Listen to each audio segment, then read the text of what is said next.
And now, ladies and gentlemen, Skywalker. Thank you, Jim Davis, and thanks for tuning in to Radio Memories here on December 1st, 2021. We got a great show for you today. A man I've known since I was 15 years old, and I was introduced to him by his mom. His mother worked in the library at my high school. I attended Birmingham High School in the San Fernando Valley. A few years later, after Ron Shapiro had attended, and his mom worked in the library. And for some reason, we had connected. I would go in and tell her my stories about KGIL, where I was working. I was basically the gopher. And she took interest. And then our moms became friends. And then suddenly she sprung on me that Ron produced American Top 40 for KIIS-FM, and she thought we should meet. And we did, and we've been friends ever since. But in my interviews here on Radio Memories, his name has come up so many times. So I thought it's a good time to introduce him. And so many people in the industry already know who he is. He's the go-to guy if you have a production problem. And so here is Ron Shapiro to share his radio memories. Joining us from his beautiful home in Los Angeles, California, Ron Shapiro. Ron, it is a pleasure to have you on Radio Memories. Thank you for joining us today. Well, it's my honor. I can't actually believe you asked me. Well, it's amazing because out of the many interviews that I've conducted thus far, your name comes up on so many. So I thought it'd be nice for people to see who Ron Shapiro is. Ron Shapiro is the guy behind the scenes. He's the magic man with the magic hands. So I want you to explain, first of all, how where you begin and how many people, because you have worked with the biggest and the best in the business, and you have directed one of the greatest. I'll just tell one quick little story from one that you allowed me to be a part of, is where you were recording Ernie Anderson and directing him how to say high atop Sunset and Vine. And I remember him doing the call letters, and this is an air check that floats around. I was actually in there when this happened, when he says, K-I-I, how many fucking eyes are in there? You know, he makes the joke, but, and that's just one of the many, many, many. But you start, why don't you tell us where you began? Well, actually began in my bedroom, you know. There's a station out in Apple Valley, California. I don't think it's there anymore, at least not under those call letters, but it was KAVR. And every year we'd go there for vacation. Roy Rogers eventually ended up owning it. But in the lobby, there was a radio station. And I was 7 years old, and I just remember every day just staring through the glass at the DJ. And I really wish I knew his name. And finally, like on the third day, we're almost getting ready to go home, and the DJ goes, "Hey kid, I seen you watching me for like 3 days. You want to come in and see what's behind the console?" Because as far as I was concerned, it was like magical. He'd stop talking and a record would start spinning. Or when the record was playing, you couldn't hear him talk.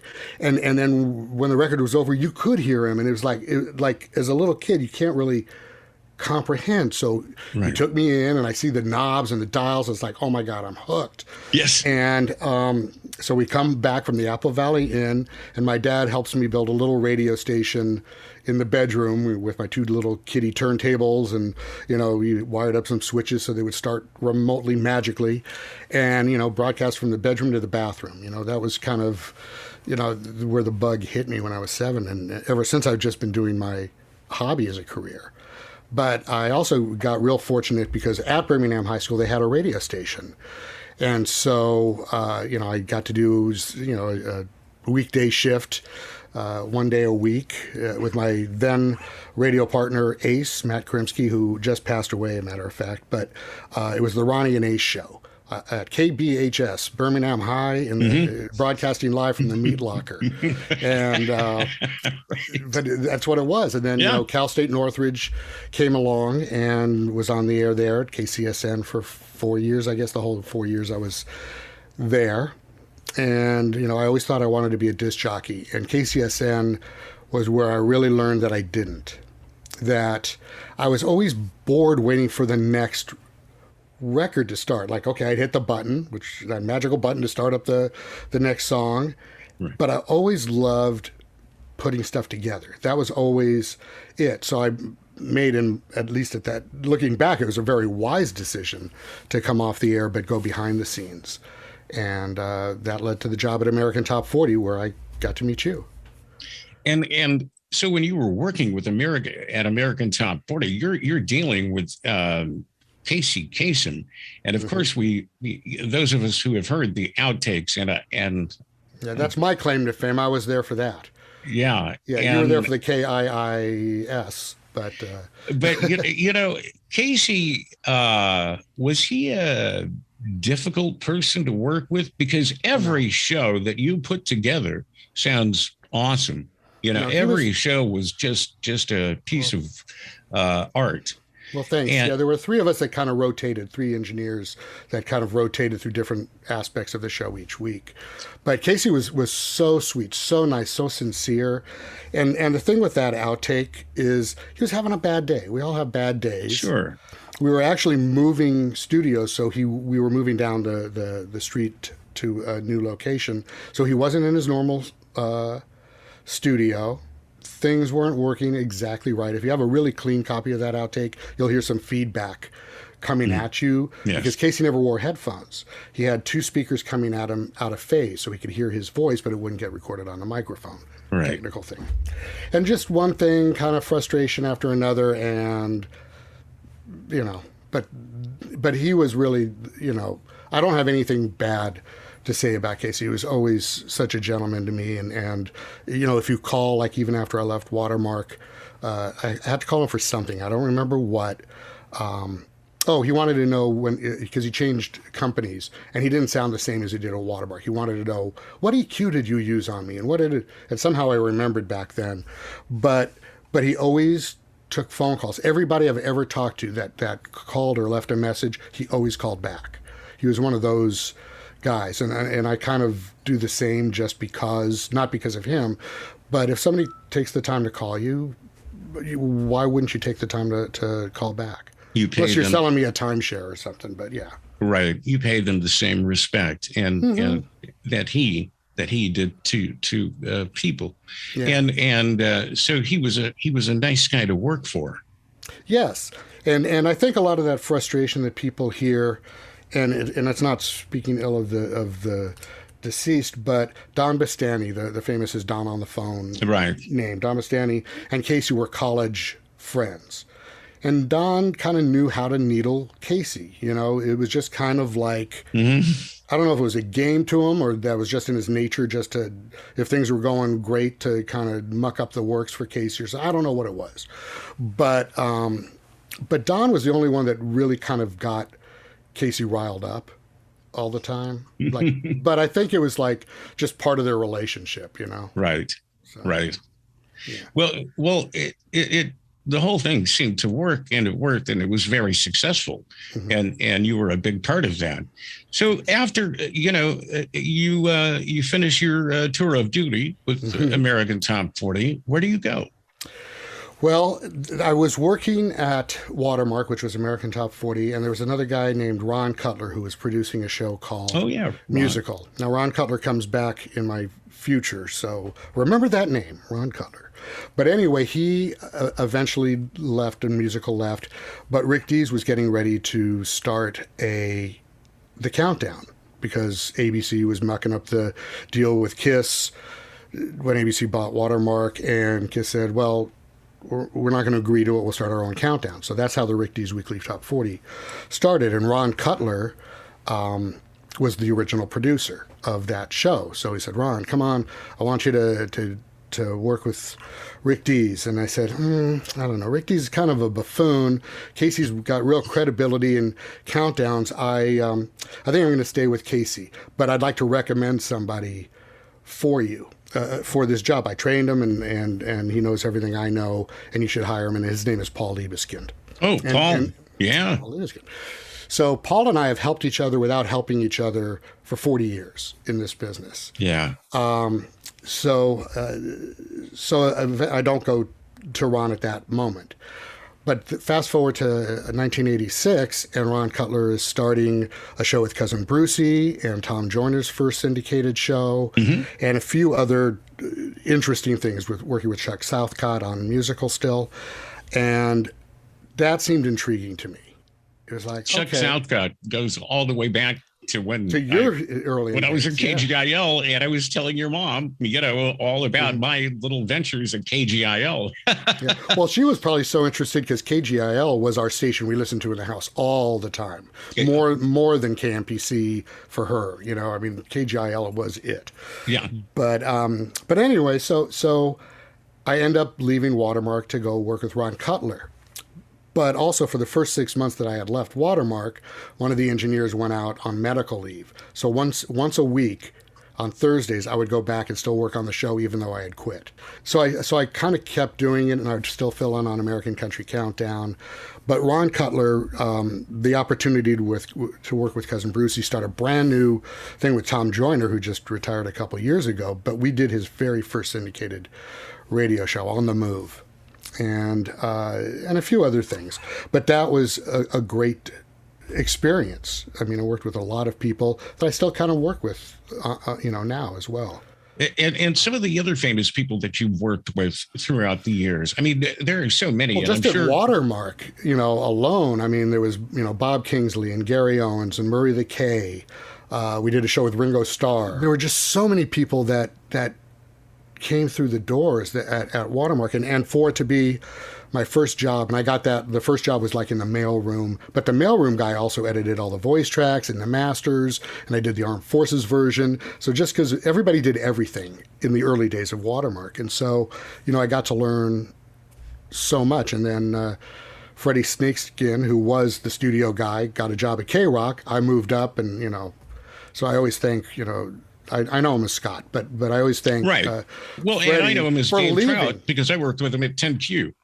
Okay, and I know him all the way back from KRIZ in Phoenix. So, so that's how our lives have kind of intertwined so much that you can't get more than 1 degree of separation in this business. I don't think. Yeah, and it's really funny because what people don't understand is the talent goes in and they just read this stuff. They don't realize that you and whatever your team and other people, such as yourself, but you are the best because they always seem to call on you when there's a problem. And then later in years, they named you RONBO.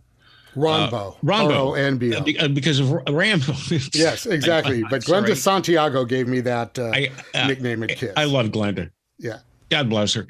But honestly, it's because of Rambo. See, I keep getting those two confused because I think of Rambo when I think of RONBO. Yes. Because I think, okay, send in the big guns.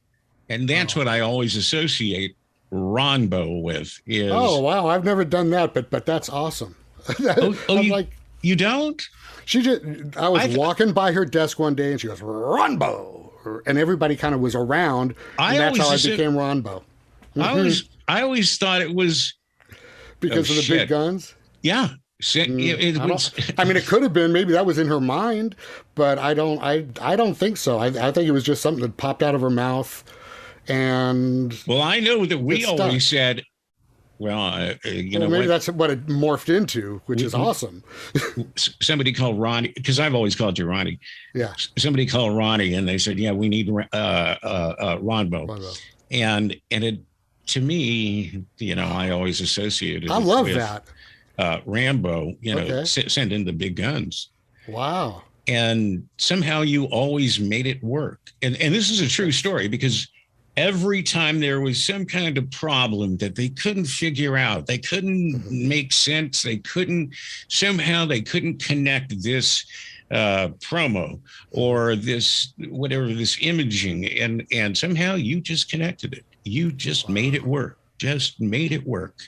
And that's why I associate that. And that's awesome. You know what? I'm going to tell that story from now on. Yes, that's how I got it. Glenda had nothing to do with it. I was just I didn't know Glenda had given you that name. Yeah. I thought that name was associated because the legend of lives. your expertise. Well, thank you.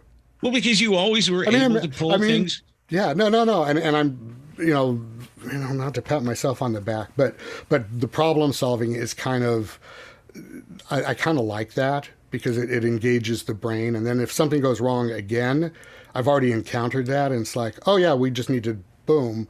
And maybe that's why I've had so many troubles that now I know how to solve them all, Well, it's funny because a friend of ours, a mutual friend of ours, Paul Mahler, and he recently spoke to Joel Denver, and he just was talking to him about something. He says, I don't know if you know this name. His name is Ron Shapiro, and Joel Denver says, there's not a person in this industry, in the entire industry, that doesn't know the name Ron Shapiro. I did a pilot with Joel and Jerry DeFrancesco that we were really hoping to syndicate, and so maybe that's why Joel knows, remembers me because of. No, that's not so, because everybody in the industry, and like I say, out of all the interviews I've conducted, so far on Radio Memories, your name keeps coming up. So I thought, I love it. We got to get this guy, on the show so people know, who he is. He's the guy that really makes the magic happen behind the scenes. And I've got to tell you that makes me feel so good, because I've always felt like, well, nobody would remember me at like 10 years down the line or whatever, whoever I worked with. I would always feel like, I'd reintroduce myself because I wouldn't think people remember, but everybody always does. But just something in my mind that I'm so far in the background, I guess. I don't know. It's nice. I mean, it's really nice that, the work that I've done has lived on. I mean, people still ask me about how I did certain promos back in the analog days, because it was during the Jeff Wyatt era. We did and I got to tell you, folks, Ron started out with the blades. Oh yeah. I mean, this was it.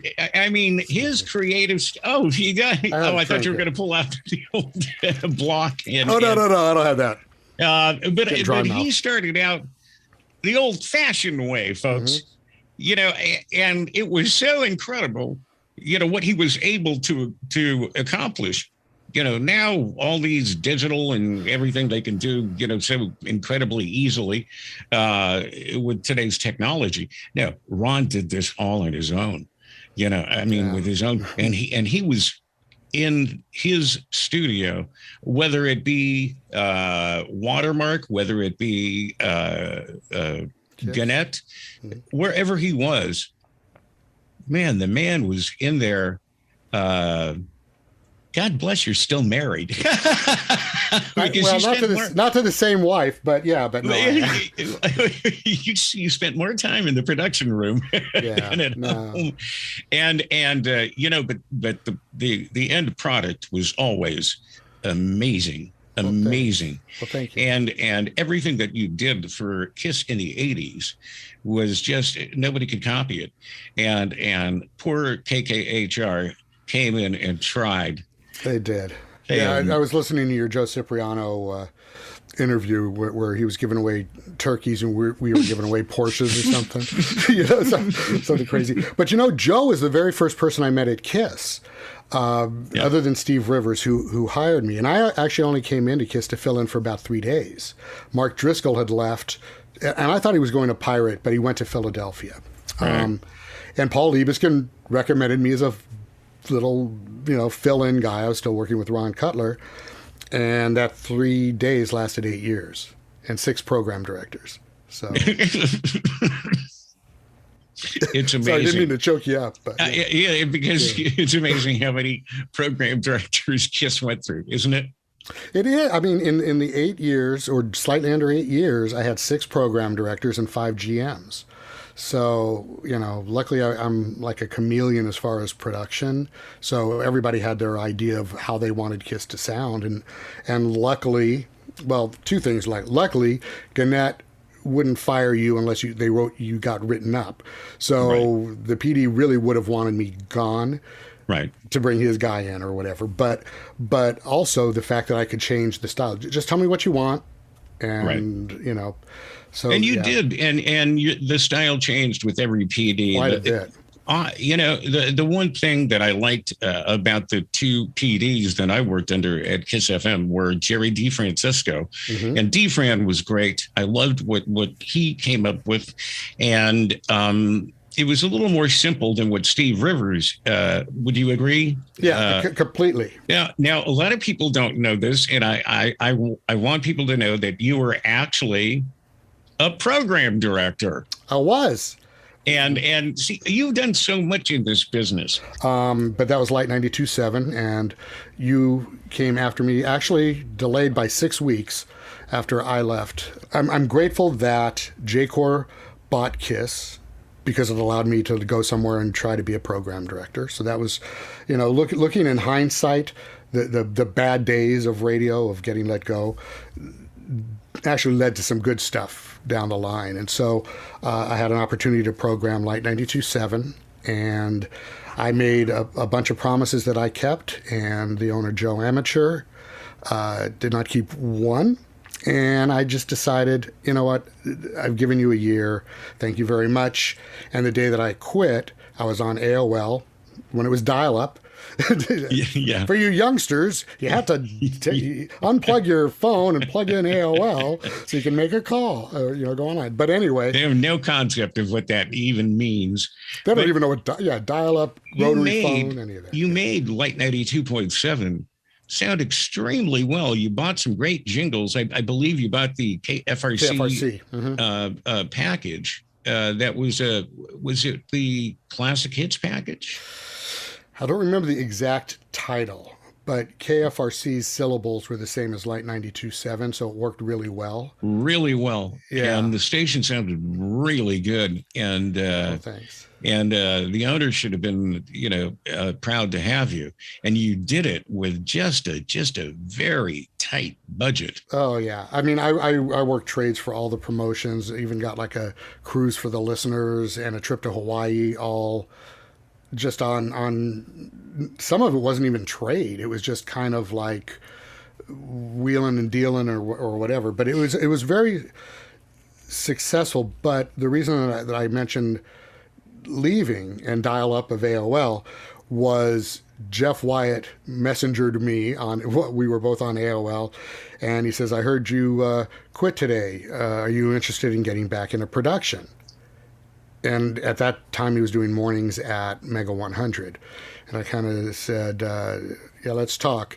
He says, all right, hang up and call me back. Hang up meaning hang up AOL, plug in your phone and call him back on the landline. Right. And so he had said that Don Parker, who was the program director or operations manager actually of Mega 100, I think Harold Austin still had the teleprogram director, but they were getting ready to bring some guy in from Phoenix to do production and get him your package the next day. And so I got everything down to him, but because of Jeff just happened to be online, that Mega 100 job turned into Mega 92.3, which was Hot 92.3, and through mergers and acquisitions, I'm right back at the scene of the crime in the same building as KIIS, and the same guy that let me go is my boss again, and it was crazy. But Jeff has done, I'm glad he thought of me, but going back to Light, the consultant, a gentleman named George Johns, he's still around. I see him on Facebook all the time. Mm-hmm. But he was, and I'm not saying anything out of school because it's true, but he was doing everything in his power to get rid of me to bring his friend in as program director. So he would tell me one thing and tell Joe that he told me something else. So it was like I was being insubordinate or whatever it was. So his friend comes in, replaces me 6 weeks, and then you come in as program director of Light 92.7. And I remember giving you all like the 70s at 7 stuff that I did, and I have no animosity towards you. Rick Lemo, the general manager, I talk to every single week still, and he was. And I had never met Jim Maddox before in my life. Yeah, he came in after George John, so I never worked with Jim Maddox either. So okay. He came in after. Okay, so because that's who hired me at like 82.7, and that was a crazy format. We used to refer to him as the Hat because he would change formats on a daily basis. And we were playing soft AC, and then we would throw in some smooth jazz and then some oldies. And that station was just all over the road. And as much as I tried to focus it, he was the consultant and had more control than I. Yeah. And it was just a crazy radio station. Yeah, it was like if WKRP came alive, but without the plaid jacket and as colorful characters. Although we had some colorful characters at that station. Yeah, we did. Yes, we did. Yeah. Are there any standout moments in your career? I think the craziest thing was the way they let people go at KIIS when JCOR bought KIIS and 6 stations from Gannett. And I thought, after the fact, this is the most horrendous thing to put people through, and I'll explain it, because they were only, when JCOR came in, there were only going to be 6 people let go from the station. It was going to be me, so they could bring their JCOR imaging guy in, who eventually just left after a couple months. He turned out he didn't like LA, and he left. But it was me, a salesperson, and 4 on air. Bruce Vidal was one. I think Todd Violet. There were like Wendy and another part-timer, Dan O, maybe. But 6 people out of 80 that were going to be let go. In my mind, you take those 6 people off to the side, say, you know what, we've decided to make a change. You're not going to be part of the team anymore. Just like everybody's kind of gone through that. That would have been the classy way to do it. What they did, and maybe this is the JCOR way, is they brought everybody into a conference room, said if your last name begins A through M, please see Bridget. If it's N through Z, please see Bob. You'll get an envelope to see whether you're going to stay or whether you're going to go. Everybody is in a panic. Oh my God, I'm out of a job. And so everybody gets their envelope. Hey, you're staying. Congratulations, blah, blah, blah. And I get my envelope, says your services are no longer needed. And I say, oh, well, it's nice working with all of you. Bye-bye. And I walk to my studio to back up. Everybody thinks it's a joke because everybody's staying. Why would you put people through that much torture? Oh my God, am I going to lose my job? Am I going to lose my job? Getting the envelope. Why? I relayed this story to an HR person at Spotify the other day, and she was like appalled at something like that. Why? Just take me aside. I would have, I didn't burn a bridge. Completely unnecessary. It was unnecessary. So I think that's the craziest and the most tasteless thing in my entire career, was how they let only 6 people out of an entire staff go. So I don't mean to sound bitter, because, again, it led me to Light, which led me to Mega, which led me now to Spotify. And so, I mean, everything has been, like, knock on wood, man. I've had, like, the luckiest career. But I think that stands out the brightest. And that was 25 years ago. Yeah, it was just an obscure, strange situation, the way they just went about it. But so what are you doing nowadays? Well, I'm now head of production at one of Spotify's podcast studios. So, and I oversee a lot of other things besides just the podcast. And it's the first time in a zillion years that I actually love a job, and I'm treated with respect, and I'm treated well. And you're not doing production anymore, are you? I oversee a team of like 21 sound designers, but I'll still produce all the pilots for the new podcast and special events. So I still keep my hands in production, and I still have the syndicated show Top 10 Now and Then with my business partner, Rick Noon. So that's been on the air since 2004, and we're on. But are you actually still hands-on doing the production for that show? For Top 10 Now and Then? Absolutely. Yeah. Oh, you are? Mm-hmm. Oh, good for you. It's just Rick and I, or Rick and me, and we do the show every week since. Because you've been doing that for a long time. I thought you actually by now have hired a team, because, I imagine, gosh, Ron, you've been doing this for so long, you could hire a team now. No, I know. Well, I have a team for the real job stuff, but for Top 10 Now and Then, that's Rick and myself and that's a great show. And Rick Noon does a great job, and I should have known that you were putting it together because it sounds great. Thanks. Yeah, so it's still on. Call Benstown to pick it up for your station. But things are great now, and especially this long in my career, this late in my career, to still really be excited about working and coming to work and the team that I've got, which is I'm learning something every single week. Every Monday we have a 30-minute meeting.